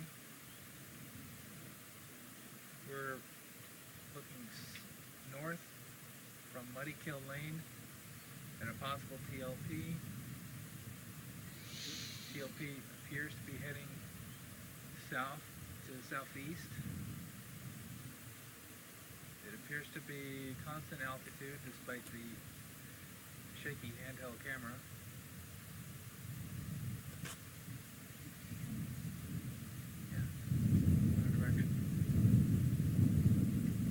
It's coming very slowly. Now it's starting to bank to its... Hold the camera. Now it's starting to bank towards us. Okay, now hold the B down for a count of 30 seconds, 9, okay? Ready? Hold it down now. Time's 11:57. I'm sorry, 11:11 and 57. I'm still holding it down. Yes, keep holding it down. Holding it down. Is it still in the viewfinder? Do not move the camera. The viewfinder's dark. Do not move the camera. All right, let go. It's- You have to hold it again. Hold it down. Make sure Hold that it when down. you... The time is 11, 12, and 24 seconds. Okay. The possible TLP seems to be heading directly for us. Yeah, make sure that when Release she the camera. releases it, Mark, that she looks through and makes sure she's got it in her You still have viewfinder. it in there? Okay, release it. Move the camera. Look, move the camera, make sure it's in your viewfinder. My battery is dying. I'm getting a battery warning, even though we charged the battery tonight. That right light on it, it's so bright on this thing. Okay, the light on the right side. Yes, hold it again. Holding it down. Yes. The camera was started at 11:13 in 1 second. Holding the camera. Okay, the lights are flaring. TLP appears to be still heading almost directly towards us. Okay, we're continuing. It's a golden light, isn't it? The lights are, let go. That was 11:13 and 20 seconds. Okay, reposition the camera. We're starting to hear the sound now. The sound appears to be that of a jet. The craft appears to be banking again to the left. It's visible. There's a blinking red light in the center. Yeah, shoot. Okay. 11:13 and 49 seconds was the start. Craft, possible TLP, displaying a delta shape. There are 3 sets of lights, 1 in the front, 2 in the back. The center blinks red and the right. It just turned over. It's on its back. Just turned over. Let go. That was 11:14 and 13 seconds. Slide the camera. It's flying on its back.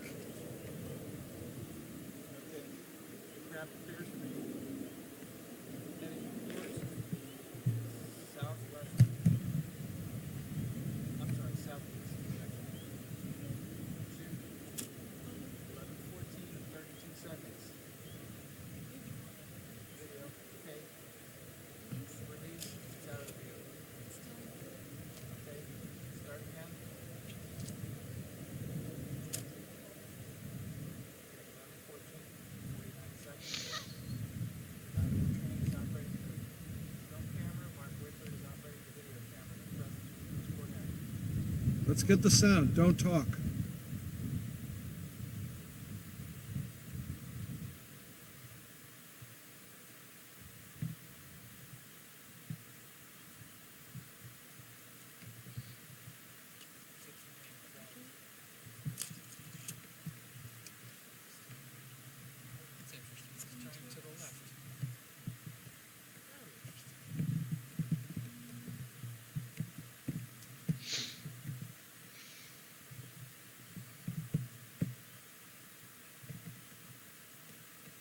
I think that guy turned upside down.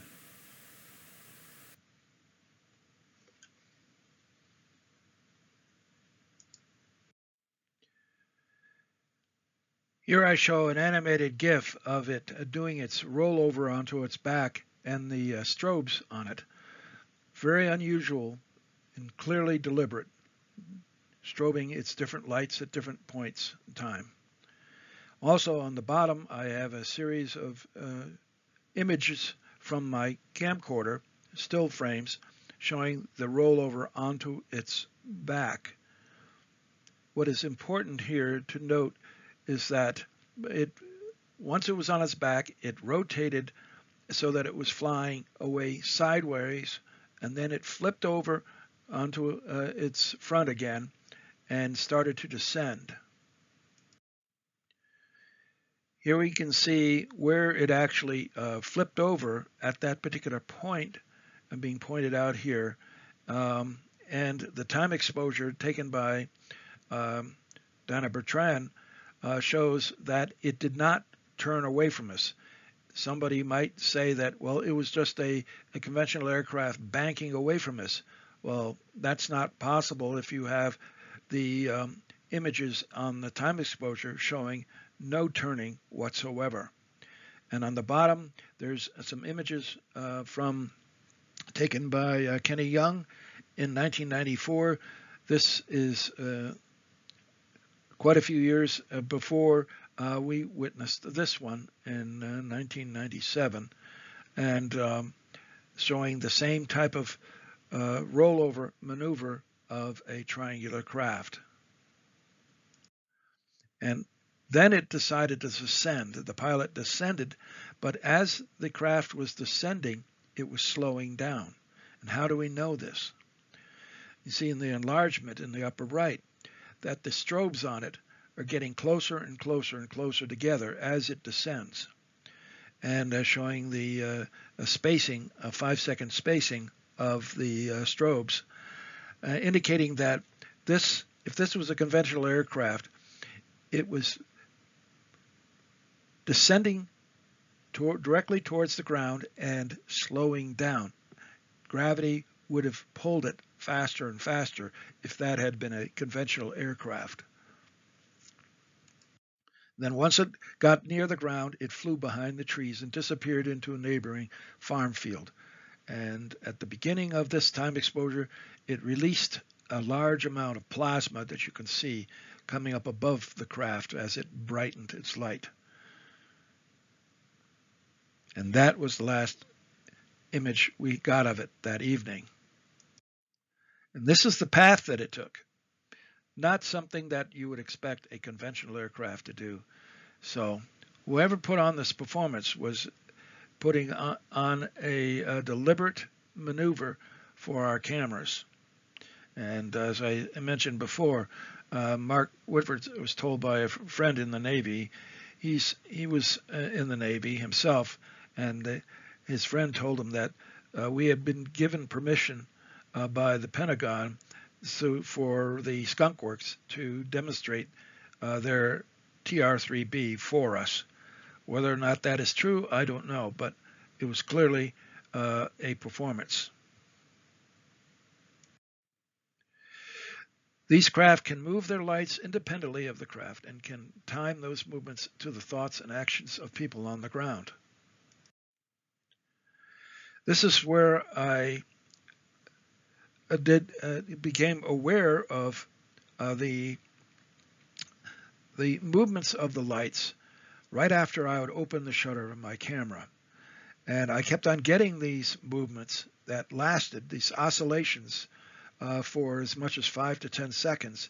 I did experiments on my camera to see what type of vibration the shutter would create when it opened, and it was nothing like this. So these were deliberate oscillations created when I would start my time exposures. And then in this particular case, the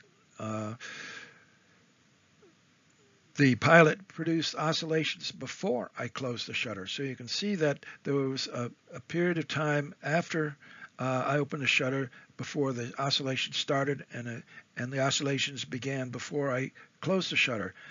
This was a case where I learned that they were reading my mind. So I did not say in my head, open shutter, close shutter. So I just opened the shutter and I waited for a moment and then thought, open shutter. And in the bottom one, I thought, close shutter, and then waited a moment and I closed the shutter. So you see clearly that the evidence for the pilot reading my mind and corresponding, producing an action. Then in this other image on the 5th of October 1993, 3 images of the same craft. You can see the times below the photographs, and producing a different type of a light feature, a brightening on the left one, a tail on the central one, and an oscillation on the right one, the third image. Clearly produced at the origin of the craft, not by my camera.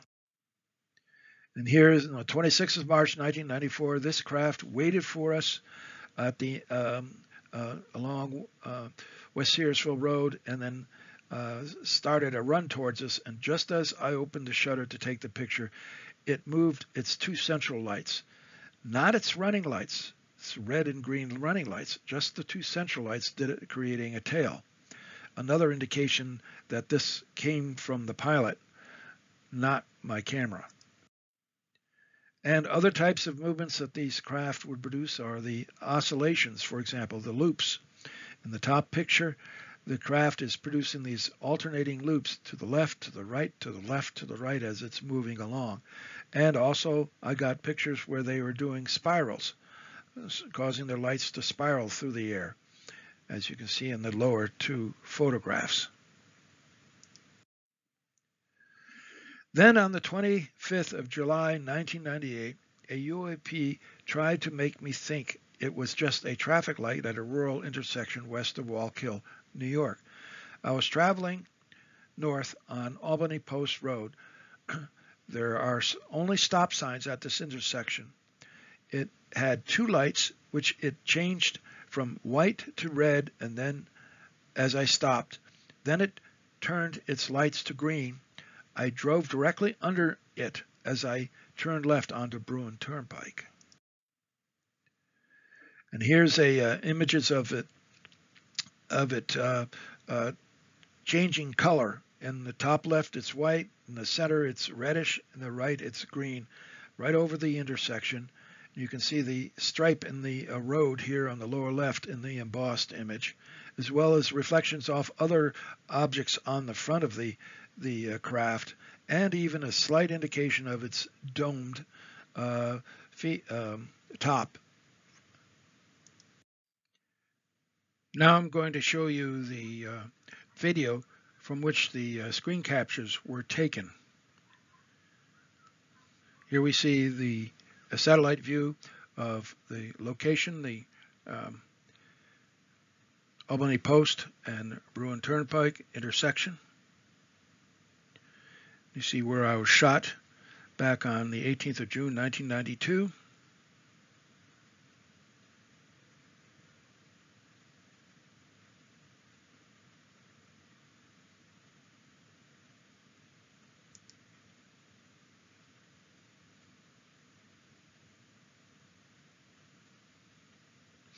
Here's the intersection, and the stop sign can be seen leaning over on the right.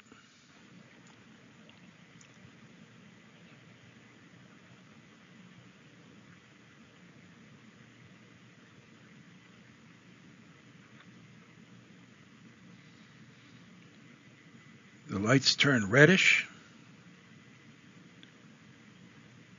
Then they turn green, and I turn almost directly under it. Here they tilted to the left to try to mimic a set of traffic lights.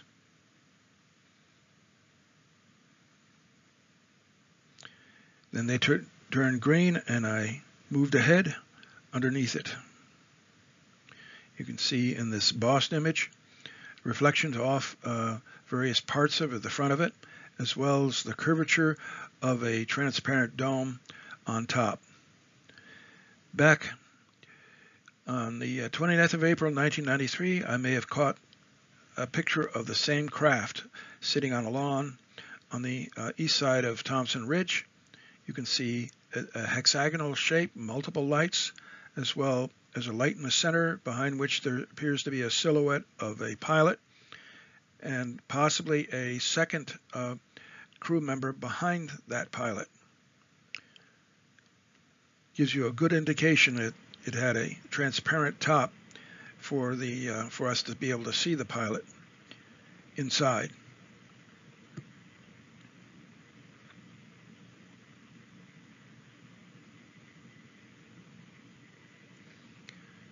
And then 5 years later, it met me the last time and pretended it was a traffic light.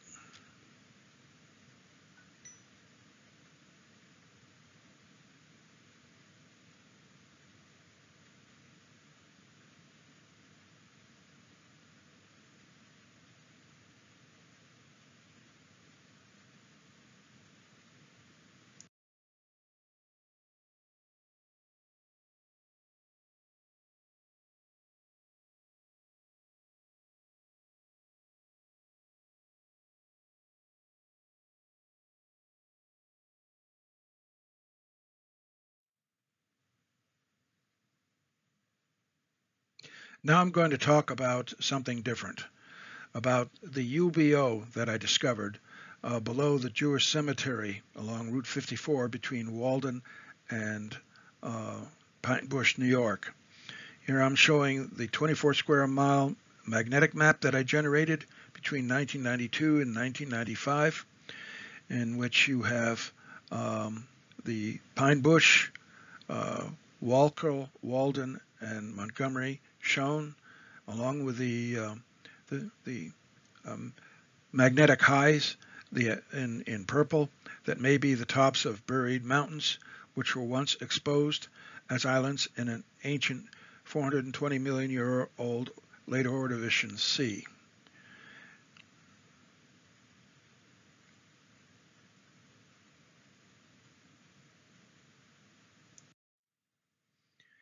Here I show a map of just the magnetic highs running up the center of the valley, with the green circles representing the locations where UAP have been witnessed. And you'll notice a very close correlation with these magnetic highs. At the one under the Jewish cemetery is where we found the underground alien probe embedded in Ordovician rocks.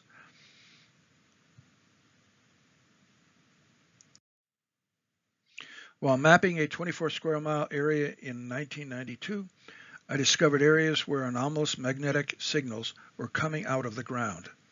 Under the Jewish cemetery, I found 3 equidistant magnetic transmitters that orient a central signal beam. In November 2007, a GPR, or ground-penetrating radar survey, imaged a solid object 9 feet below the surface. It is a nuclear-powered triangular probe about 565 feet on its side. The History Channel featured this object in their UFO Vortexes episode in March 2008. Why has no one wanted to excavate it and confirm the existence of an alien probe that landed on an island in the Ordovician Sea 400 million years ago? It became entombed in black marine shale as the region subsided. The government has monitored it. It is still there.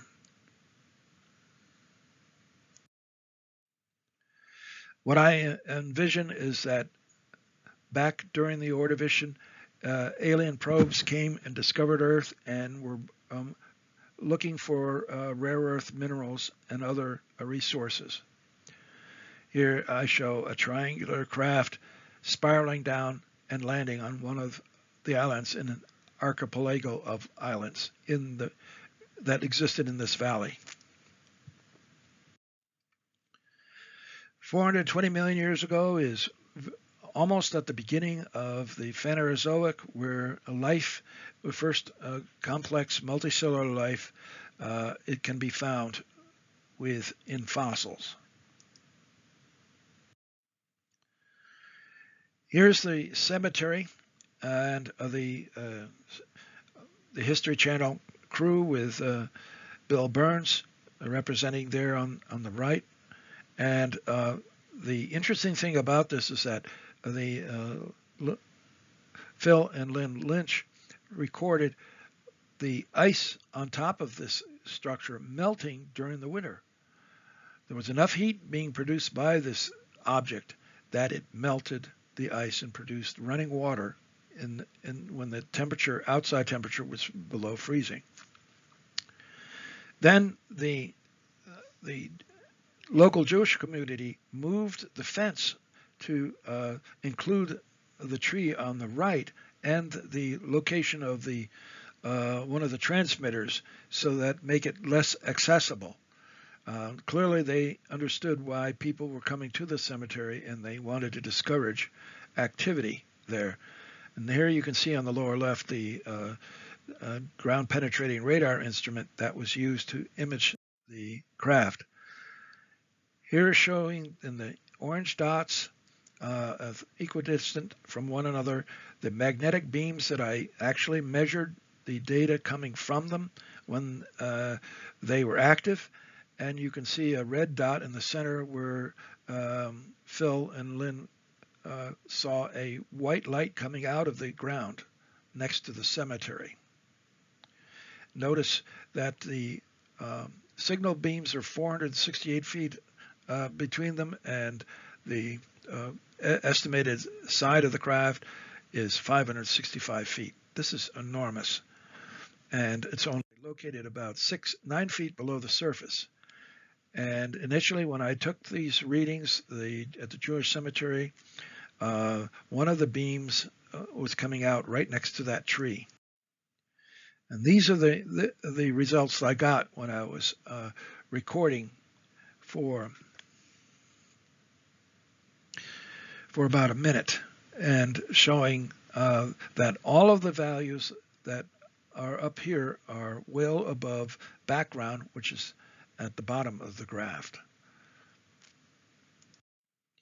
And when I mapped recorded all three different angles of the triangle, I got different signals coming out, indicating that each one was sending some sort of signal out into space, probably coordinating the direction of the central beam so that it would hit its given target. What I also discovered was that when these signal beams were active, the constellation Bootes was overhead. Now, how did I happen to catch the signals when they were active?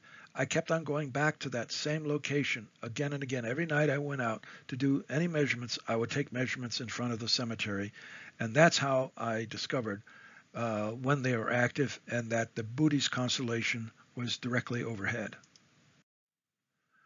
So here the History Channel camera crew was out there and showing the beams coming out. The gray beam here on the right would be the central signal beam, and the yellow beams would be the magnetic beams coming out of the ground.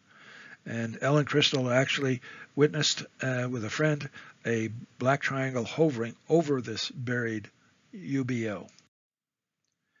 And this is what the ground penetrating radar images show.